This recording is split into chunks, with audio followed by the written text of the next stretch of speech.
ఈరోజు చాలామంది ఆయన పేరు మీద అన్ని రకాల లబ్ధి పొందిన కుటుంబ సభ్యులుగా వారసత్వం రాదు. ఆశయాలను మోసినప్పుడే వారసత్వం వస్తుంది. ఆశయాలను మోసే వాళ్ళనే వారసులుగా ఈరోజు మనం గుర్తించాలి, గౌరవించాలి. వైఎస్ఆర్ ఆశయం ఈ దేశంలో కాంగ్రెస్ బలంగా ఉండాలి, బడుగు బలైన దళిత గిరిజన మైనారిటీ మహిళల్ని ఆదుకోవాలి, హక్కున చేర్చుకోవాలి అనే ఆలోచనతో రాహుల్ గాంధీ గారు ప్రధానమంత్రి కావాలన్నదే వైఎస్ఆర్ గారి ఆలోచన. మరి ఈరోజు ఆంధ్రప్రదేశ్ ప్రజలు నేను అడుగుతున్నా, వైఎస్ఆర్ అభిమానులను నేను అడుగుతున్నా, వైఎస్ఆర్ పేరు మీద రాజకీయ వ్యాపారం చేసేవాళ్ళు ఆయన వారసులా, లేకపోతే నిజంగా వైఎస్ఆర్ గారి ఆశయం కోసం కష్టపడుతూ ప్రతి ఒక్కరికి తెలుసు, బడికెళ్ళే పిల్లగానికి కూడా తెలుసు ఆంధ్రప్రదేశ్లో కాంగ్రెస్ అంటే గెలుచుడు కష్టం సార్, సర్పంచ్ అయినా అని. సర్పంచ్ గెలవడానికి కష్టమైనా పర్వాలేదు, నేను కష్టపడతా అని ముళ్ళబాట ఎన్నుకున్నది వైఎస్ షర్మిల కాంగ్రెస్ పార్టీ జెండా మోస్తుంది అని అంటే కేవలం వైఎస్ఆర్ ఆశయాన్ని కొనసాగించడం కోసమే ఈరోజు వైఎస్ షర్మిల బాధ్యత తీసుకున్నారు.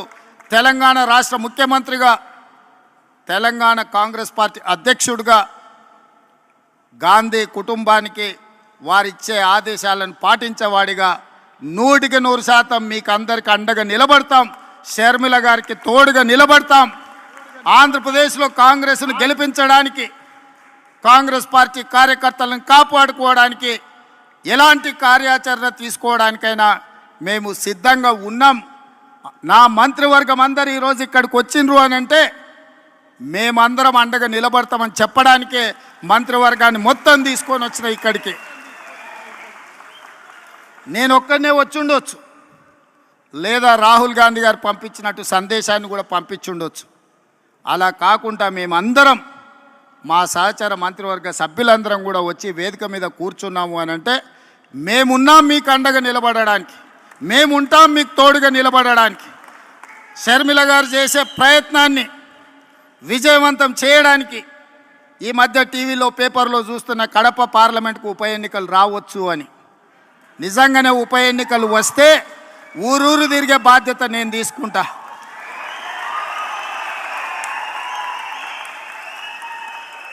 కడప పౌరుషాన్ని ఢిల్లీకు చాటే సందర్భం వస్తే